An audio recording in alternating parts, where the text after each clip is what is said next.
This is part two of the interview with Mark Fitzpatrick. Obviously, the sound level on this recording for Mark's side is a little bit low, so unfortunately, it means that the balance is slightly out between his voice and mine. But anyway, endure with it because it's great fun.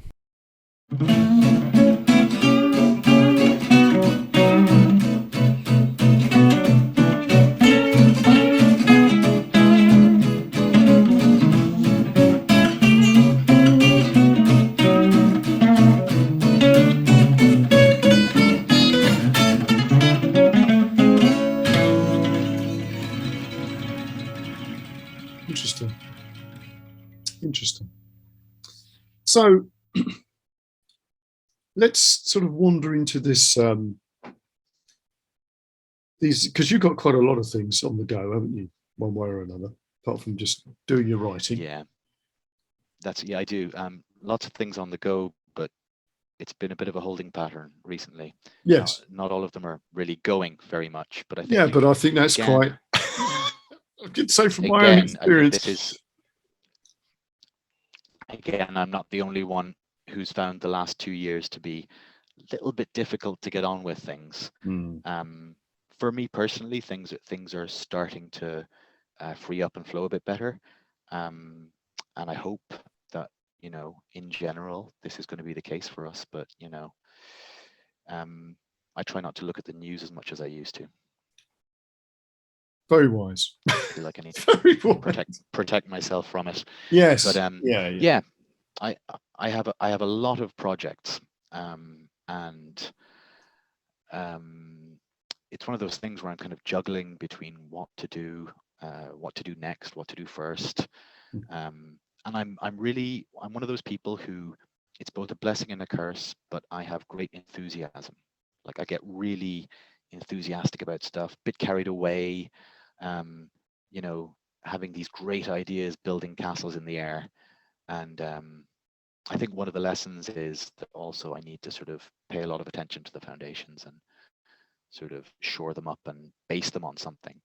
I'm always the kind of teacher who will, who's willing to teach anything at the drop of a hat, even something I know next to nothing about. I will go in and pretend, and I'm very convincing, which is again the Irish bullshit. Right? Yes, but there's an interesting point here. Because this is something that's never been said on this podcast. Go on. The best way to learn something is to teach it. I'll just put that out there. That is absolutely true. And in fact, it is something that I often say. It is one of those things. If I want to learn something, the best way for me to learn it is to set myself the target of teaching it, and then a combination of sort of the dread of the deadline and also having to assimilate a subject in such a way that you can communicate it. And what's interesting as well is that what I've found is that sometimes, now this might be a bit of a heresy to say, but no, I like heresy. Far away. Sometimes it's better not to know too much about a subject. Like, if you've got an encyclopedic knowledge, it will actually, like, wading through that, parsing through that in order to communicate it to someone.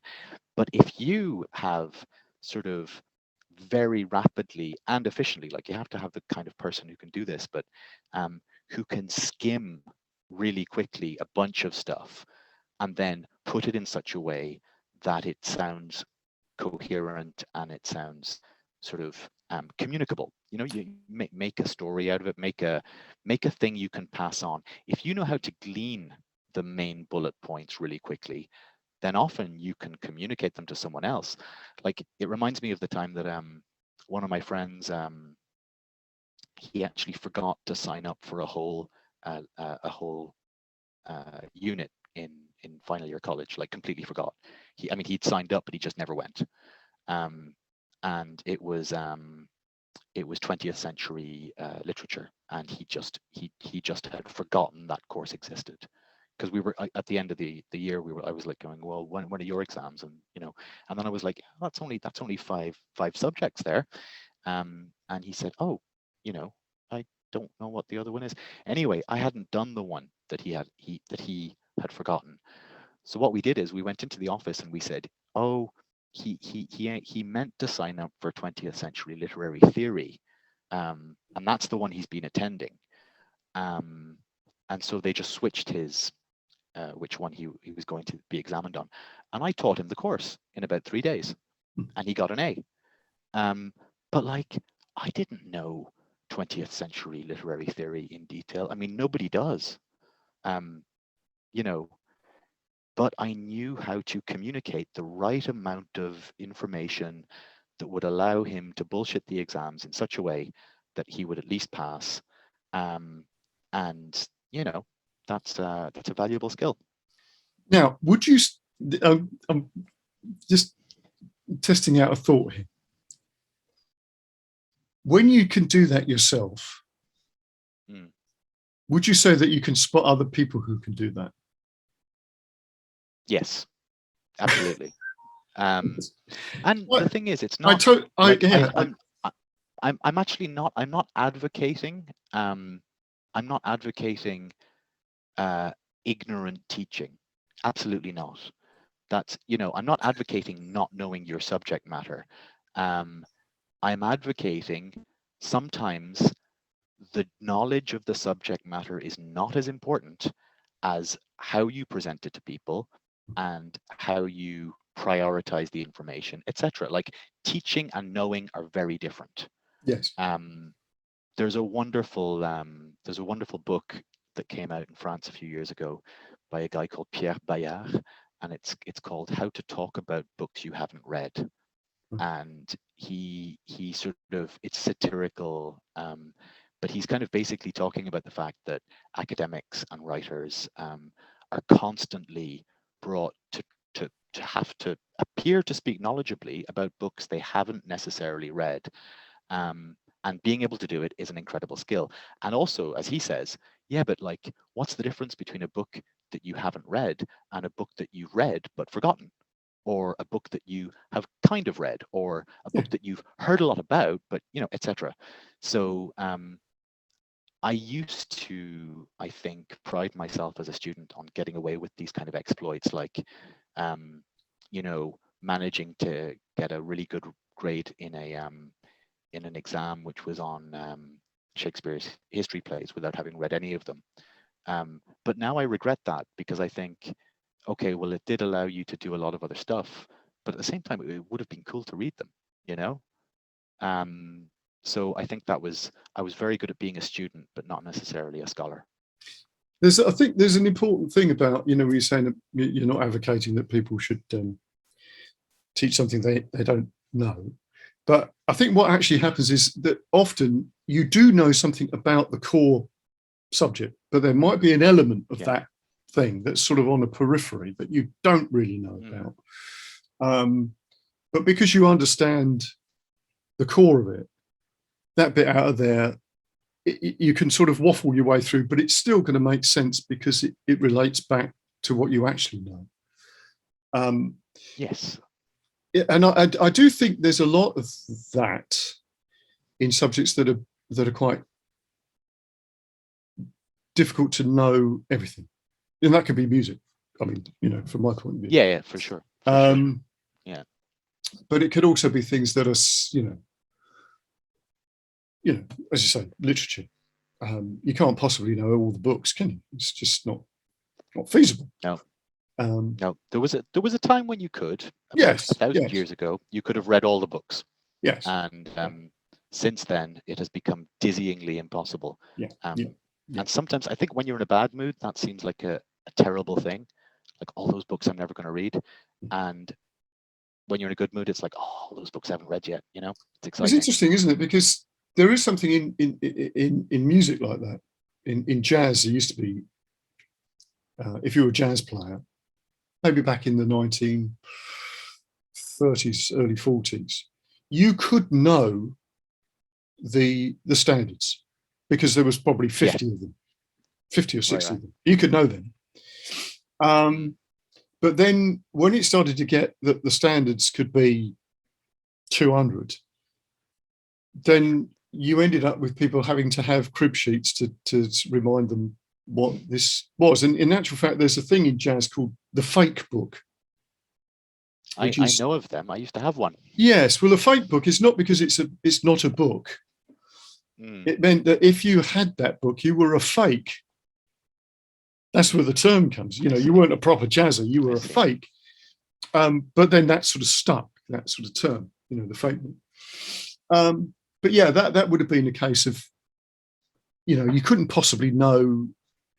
There was a time you could have known the songs, like you're saying, you could have read the books because there were just a certain number of them in print or whatever. Yeah. Same thing with music, and I think that's interesting. But I think that this kind of comes down to the nub of it, and especially now, is that yes, there is so much information out there that it is absolutely impossible for a person to hold in their head all the information, and yet so much of, I mean, most of that information is accessible at all times, anytime, anywhere. And so when I teach kids these days, I don't really try to teach them to know stuff. I teach them how to find out stuff and how to think about it, you know?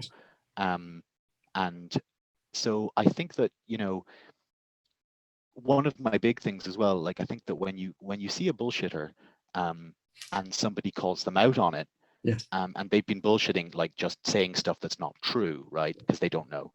That's one thing. But when you see a bullshitter who is just really good at knowing how things work, if somebody says that's not true, get your facts right. This is what I do. I go, oh yeah, cheers, thanks. I'm obviously wrong about that. Now, of course, it's something you can just look up. You know, I'll go and look it up. You look it up. You know, I don't worry so much about facts, I think, as we used to. Now, of course, you know, there are people who will just get them wrong, and that's really annoying. But I think it's more important to sort of give people tools, not only to find knowledge, not only to communicate about knowledge, but also tools of discernment. You know, how do you recognize good knowledge? How do you recognize good information? How do you identify bias? How do you identify the agenda of a piece of writing, for example, of any text? You know, and so I've been teaching some media studies recently, and that's one of the things that we really talk about is you know, that every text has ideology behind it. There is no such thing as a non-political text, particularly in media. Every text has an agenda, every text has a point of view, and every text has a target audience, you know?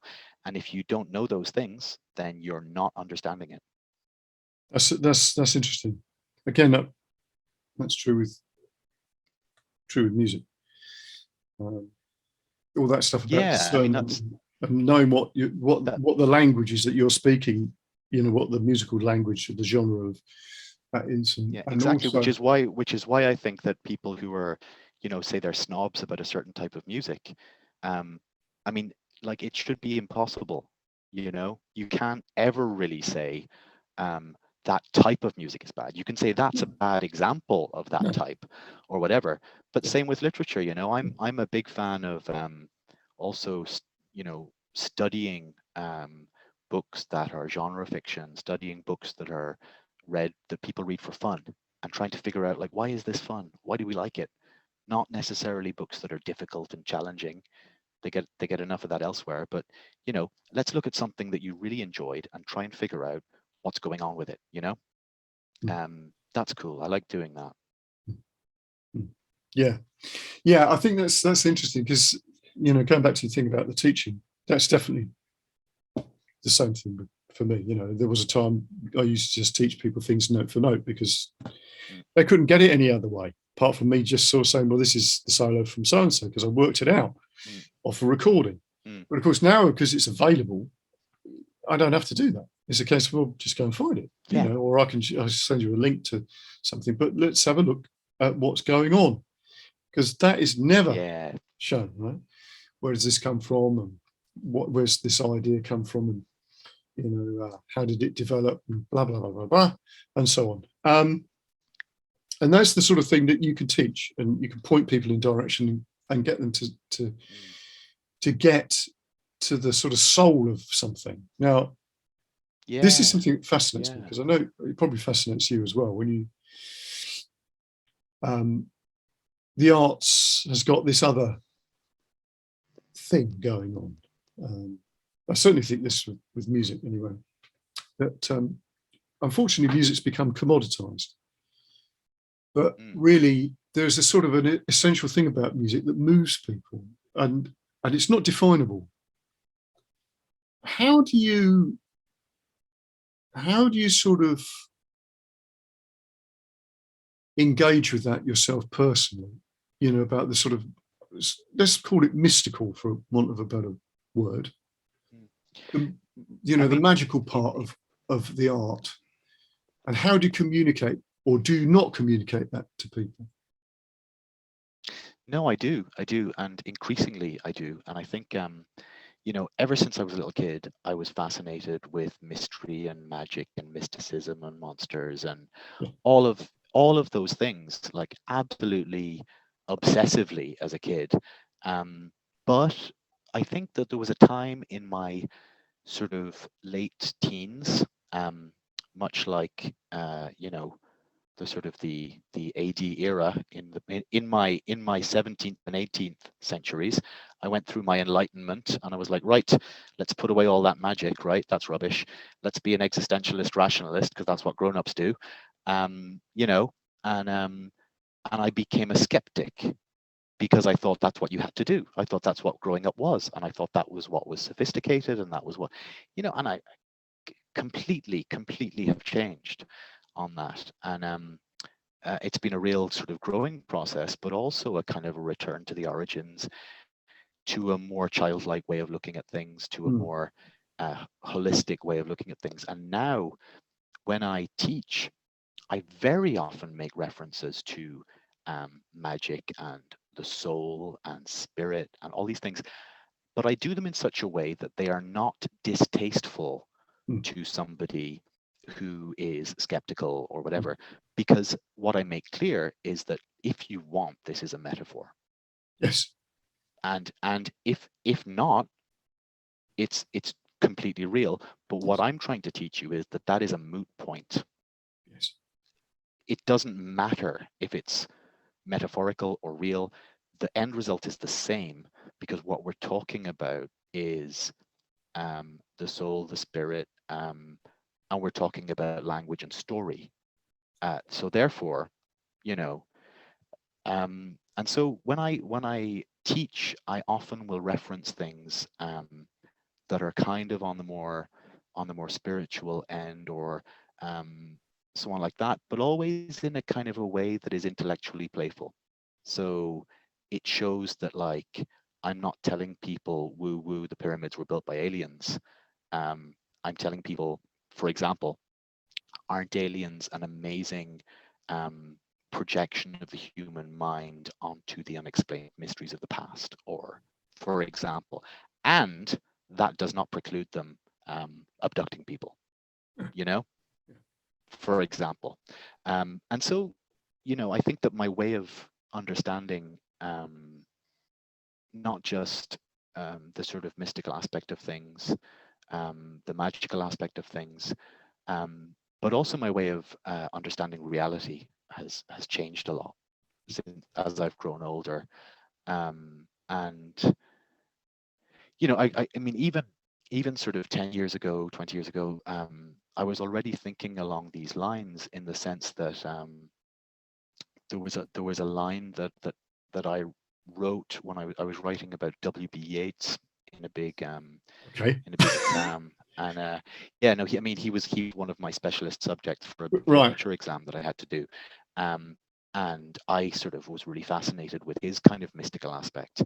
Yeah. um, and I thought, um, I was thinking about the relationship between poetry and alchemy. Yeah. And I said, isn't poetry just alchemy? Because what more is either of them than the art of transformation and correspondence?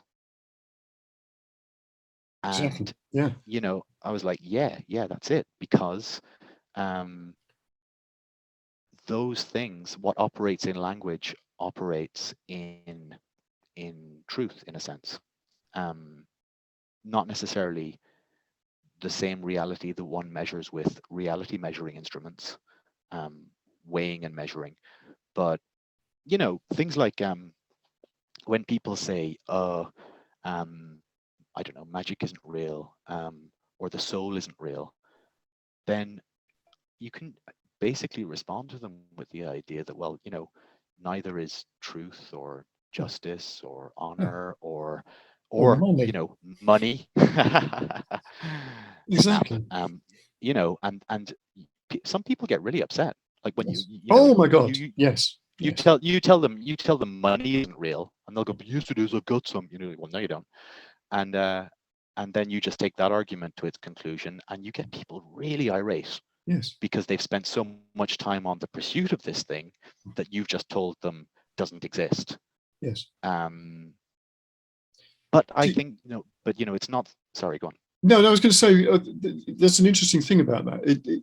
I always go back to that sort of thing about the mathematical system. It was actually Ramsay Jukes, Lionel Snell, in one of his books, was explaining about. Well, he was. I think I can't remember if it was Cambridge or Oxford he was at, but somebody came in who did sort of medical hypnosis, and he was just demonstrating hypnosis to a bunch of people who were mathematicians, right? Who were just showing how hypnosis works. And basically, what happened was that in the early stages of this, the guy who was under hypnosis could explain logically what was happening. Somebody disappeared, the person had gone out of the room, and then the person reappeared, the person had come back. But when he made half of the person disappear, this guy nearly had a nervous breakdown. It freaked him out. And he was saying that what happens is if you take a logical system and change one thing, the whole system collapses. And he explained it in numbers. It's brilliantly done how he explained this, and said, so you can't have anything be disproved, otherwise the system falls down. And therefore, if you challenge somebody's belief system like that, and it could be like, well, why don't you just sort of think, well, it could happen. No, it can't, because it's fundamental to people to believe in a particular thing. Yeah. And I think that's how people can get so adamant about things and vehement about, instead of just that's one of our, it's one of our sort of our big modern woes, is that so many of us, to have something to hold on to, we need to cling to a kind of a closed system ideology, whereby any question is answered by another thing from within our system, or any objection is answered by another thing from within our system. And an attack on the system is an attack on our the integrity of the self. Exactly. And you can see that. I mean, like, obviously this is the case with religion. Most religions, not all, but it's also the case with it could be Freudian psychology, or it could be capitalism, quite simply. I think we've seen a lot of that recently, the cognitive dissonance that comes from when people start to realize that under capitalism they've been sold a pig in a poke, and that they can just walk out.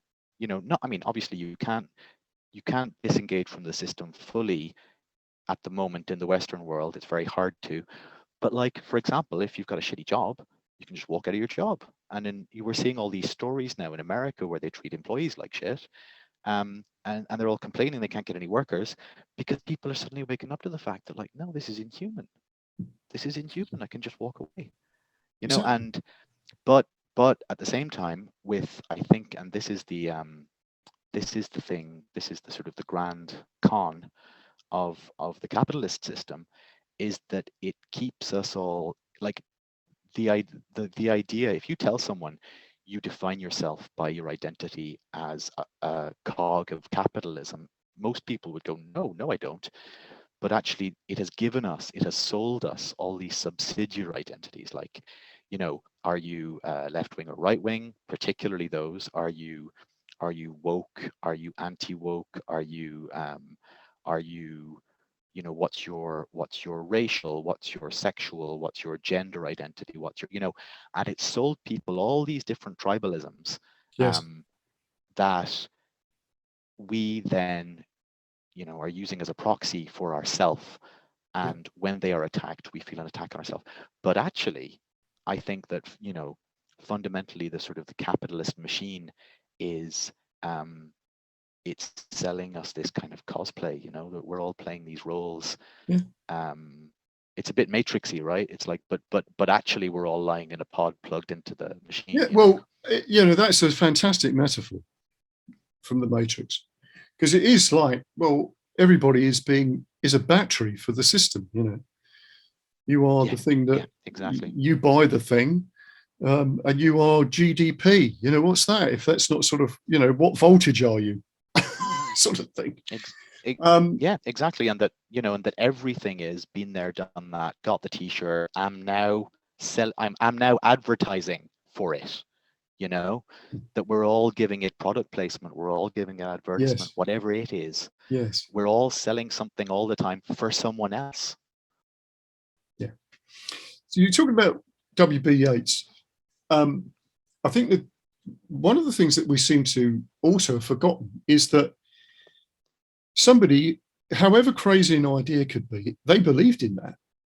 And it's an important point, whether that you go back to sort of medieval Europe and their sort of belief systems. It's like, well, there were some of the greatest thinkers of all time came from that period of time. It's like they weren't just bright, they were unbelievably like what kind of thing though? What kind of thing though are you talking about here? Well, believed what? Just talking about beliefs of things that we would find difficult to sort of take on board now. To do with spirituality. Maybe I'm like Alice in Wonderland. I can believe 6 impossible things. Yes, well, that's the thing, because I think Lewis Carroll was onto something there. It's that type of thing of saying, well, you have to believe things that aren't impossible, because if you don't, you can't break out of a way of thinking. I mean, he was a clever guy, let's face it. Oh yeah, incredibly, and a mathematician. Let's not forget. Yes. But for sure, and I think that one of the problems is that this is one of those words that I'm about to use, and it's one of those words that I keep on having to look up every time I come across it. But it's a question of ontology. Yes. Like, what does belief even mean? Like, what does it mean to be a thing you can believe in, or to be an impossible thing? And I think that our last 300 or so years have been very much about the ontology of empiricism and about the provable, repeatable results, etc. But what we're starting to realize, and this is not something that I'm coming to from a sort of from a hippy dippy perspective, but like in scientific communities, in physics, in neurochemistry, in like neuroscience, I should say, in philosophy of consciousness and all that, is the idea that like even to be something, to exist, is a little bit more complicated than just this is real and this isn't, Yes. Yes. And so, but that's hard. It's hard because it's hard for us to take on, because we all grew up in a world, and the 20th century was a world where there were things that were real and concrete and provable and repeatable, and there were things that were not, that were superstition or myth, or that were primitive beliefs, etc. And basically all of society was on a constant scale of progress towards technological and philosophical and scientific. No, but that's the thing. I mean, it Sorry. was, but no, yeah, no, I mean, the evidence would say destruction actually, but Yes, I know. but it was like the idea was that everything was going to get better and we were going to understand everything, and everything would get more democratic and it would get more, and that just didn't happen. No. And But what was that neither, message? That message was a capitalist or even a colonialist yes, way of thinking.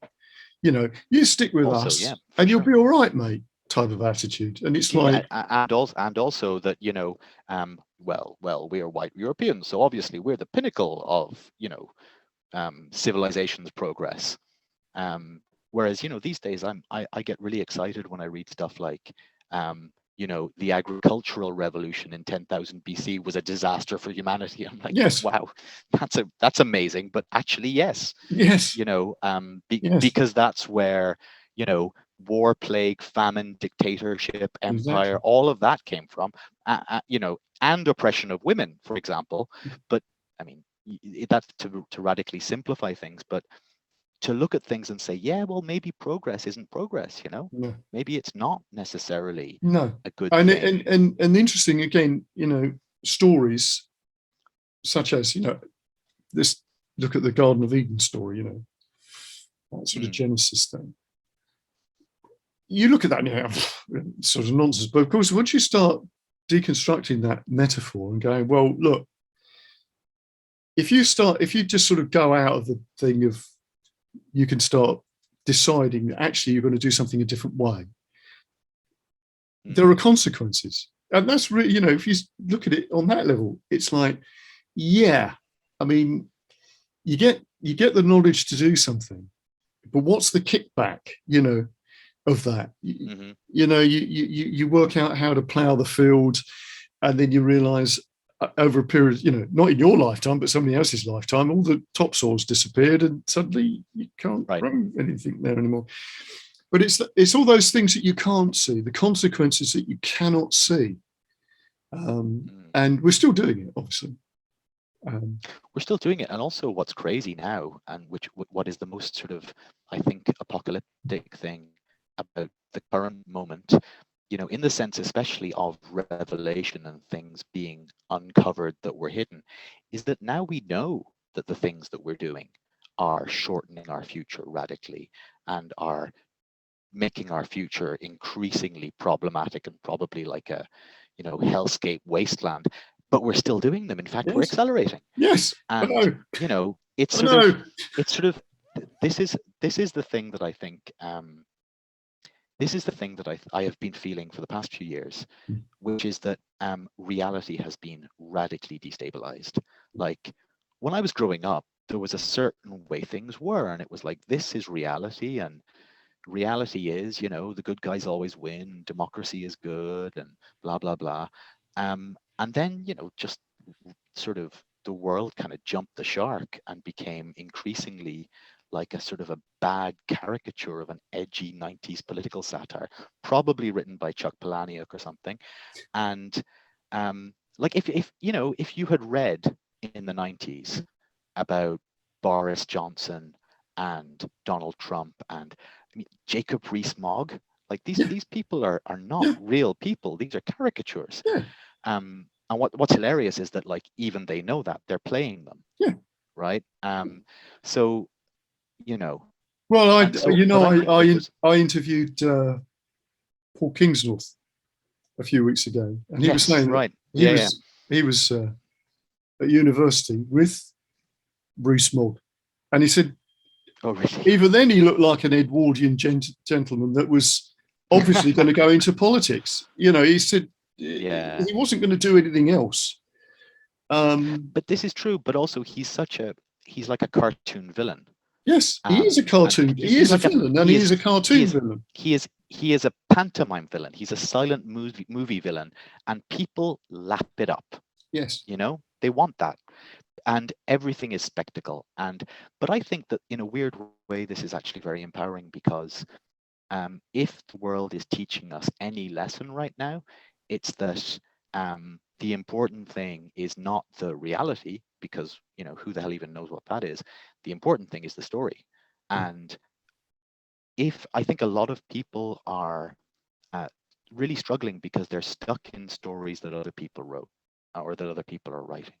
And I think one of the most empowering things that we can realize right now is that, yes, you are in a story and you are the protagonist. Don't worry, you're not a minor secondary character, but also you're the writer. You know, you're not Yes. just the protagonist of a tragic story of suffering. You can actually write it. And I don't mean this in a sort of a wishy-washy, like, Yeah. you know, The Secret, manifest your thing, whatever. It's just that you have choices. You Yes. have choices. Well, And that is a you very powerful absolutely point, can. actually, Mark. That is a really powerful point, because I've been sort of skirting around this issue with regard to music. That obviously there are certain, you know, I would say that there was a point in time that people could have changed the world by what they did musically. That was the point, you know, whether Yeah, you were yeah, writing, you know, you could sort of say Bach did that, but I'm saying further back, it was because it was a ritualistic thing when people played and whatever, the world changed. You know, people's consciousness changed. Right? yes. Now, and that's true of any form of art. You know, I would say if you went back far enough. Otherwise, why would people have gone into caves and drawn what they did and whatever? Because Yeah, that's not, for sure. you know, you wouldn't just do that because you fancy doing it, would you? And I think the But point the there, particularly when you've got some of the modern, you know, what they know about consciousness. Well, they don't know about consciousness, but what I'm saying about how the brain works and the right. hemispheres of the brain. Um, Ian McGilchrist's work is really interesting on this. The fact is, it's our internal representation of the world. For a start, how you see the world is how the world is, right? It's not Yeah. like it's there. It's like your representation of that. So for a start, you've got a hand in the alchemy of it. You know, you are Oh, part of for that. sure.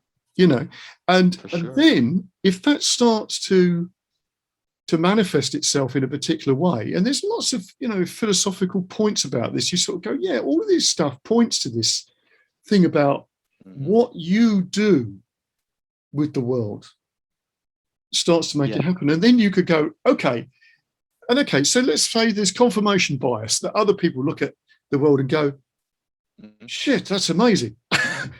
That is really weird. What's going on here? This guy has got charisma or whatever it is that they want to label it. I do really think that that's the thing, that it's like getting your power back. It's like, well, don't just take it that what you're being told is true, because it's not. You know, it's only a fraction of a story. It's the, you know, it's the Hindu and the elephant type of thing. You know, what part of the elephant are Yeah. you know, have you got at the moment? It's not. You've only got a fraction of reality. And just getting people to think the possibility that things could change if you think differently, I think is a very powerful thing. And I think It that's is. And I really, think that there's that you know, there's a saying that we often see repeated in certain sort of uh kind of the more macho mystical and magical circles, which is nothing is true, everything is permitted. yeah, Which is that idea that, like, yeah, look, everything is a lie, the world is a lie, and therefore there is no morality. But and which obviously can excuse the most horrific atrocities, right? yeah, And I think that's what scares people about yes, sort of postmodern relativism, right? They say, yes, yes, oh yes, well, it if does. everything is just as good as everything else, right, Yeah, then yeah, nothing is good, there yeah, is no value. But actually I think that you can take it a step further. You can just say nothing is real, everything is possible. yes. And That that, is, like, if we accept this very deep revelation that, like, reality isn't even real, yeah, literally the only thing that you can be sure of is that the reality that's in your head is the one you're going to experience. That's it. yes, Literally all. And so therefore, if you go, well, absolutely nothing is real, I can pretend whatever the hell I want, and that will then be real. Like, now obviously this is sort of, you can't pretend things that are let's say that aren't in genre for the experience you're having. Yes, yeah, no, You that's a have to good, be, that's a good. you have to be sort of, you have to be aware of the narrative kind of conventions, let's say, right? Yes, yeah, But you do not, you can pretend shit that is wildly improbable, even if it's just like, yeah, I'm going to pretend that I'm happy, and if I act like it, people are starting to believe it. They're going to treat me like I'm happy, or I'm going to pretend I'm confident, right? That's a really good one. I'm going to yes, pretend I'm confident and act like I'm confident. And then people will react to me as if I'm confident. And after a while, it just becomes true. It's like the fake it till you make it thing. yes, But then also, there's this idea of like, well, um, not only is the reality I'm experiencing mostly predicated on my own perception and how I interpret that, but also my entire history, my personality, myself is literally just a story I tell. That's all we can be sure of. So, make it a good story. yes, And that's why absolutely. that's why I think that that's why I think studying literature is so empowering, because if you want your life to be better, start off with summarizing it up to now in a way that makes it sound cool, Yeah, and you will start feeling bloody better about yourself. There are a lot of different ways of telling your life story, and you can, I mean, you might have had a shitty life, but then you say, heroic struggle against the odds, right, or whatever. It's like the thing that went around last year about this bloody sucks, like, being confined to the house because of a plague of really bad flu. So instead, so instead, I'm going to say, yes, I am exiled for the good of the realm. You know, yes, and that's straight great. away, and this is why Yeah, I think that, like, the study of mythology and fantasy and hero stories is brilliant, because you know what, you're going to the shop, you can just pretend you're on an epic quest. It makes it more yes, fun.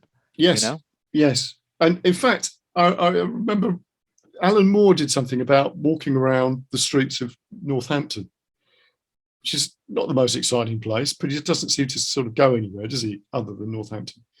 And he sort hmm of was talking about these amazing buildings, that where this block of flats is sitting on something that was like an old church back from the Middle mm, Ages and all this type of thing. It's like he knew the depth of everything. So mm, his walk to the shops was an adventure into the past, and it was amazing yes, listening to yes. this thing. And I think that's And the also, yeah, I was going to say that it's also where I think that the idea of reading and writing comes in again, is yeah, because if you have that sort of, postmodern uh, sort of insight that, like, everything is available to us as a text for deciphering.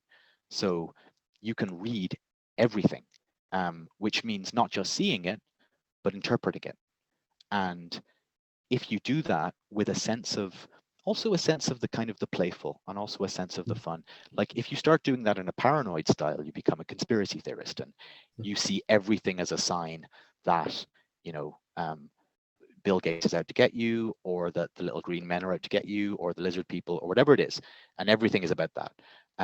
But if you do it with the sort of the footloose grace of being able to shift your paradigm and being able to jump from one type of narrative to another, you can say, look at things and say, "Oh, that's a good sign," or you can say, and it really depends on your frame of reference. I mean, I might do it in such a way, or Alan Moore might do it in such a way that draws on our knowledge of history and literature, or whatever, and it might be like a really deep and symbolic sort of reading of something.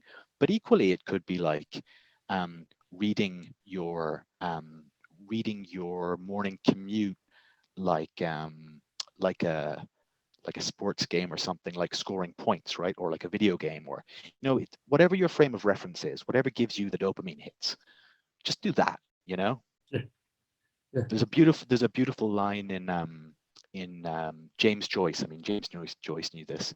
In Araby, do you know the story in Dubliners? yeah, So it's about the little boy who, he's got a crush on his friend's older sister, and he goes to the bazaar, the market, to buy her something nice. And he talks about getting thing that he wants to bring her back, or it's the money that he got that he has to bring something. But he says, I bore my chalice through a throng of foes.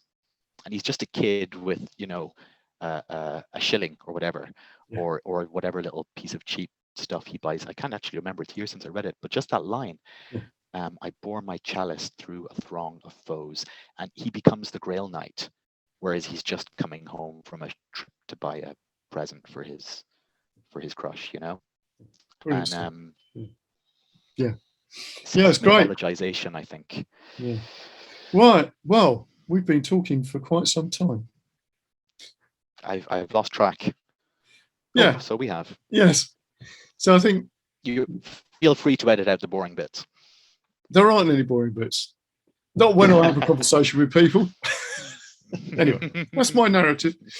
Okay. Anyway, Mark, that was brilliant, mate. Thank you ever so much for your time. I might actually put that absolutely into two episodes, actually.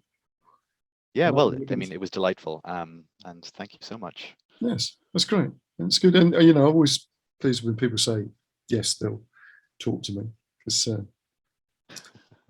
well, Well, they're right. I mean, it's you're a good conversationalist. You know how to make people say good stuff, and you have some good stuff to say. So it's okay. That's very kind. It's very kind. Well, it's a dialogue, It's a yeah, dialogue. Absolutely. It is. It is that. So anyway, we'll speak soon sometime. Very good. Look forward to it. Yeah. See you. Bye. Big thanks to Mark. All the details on the show notes. So check that out. He's got a lot of interesting sort of sites and stuff like that. And obviously details for things like Patreon for me and the Icaro Music Charity and all the other stuff that I'm doing, teaching, etc., etc. So until next time, I'll see you then.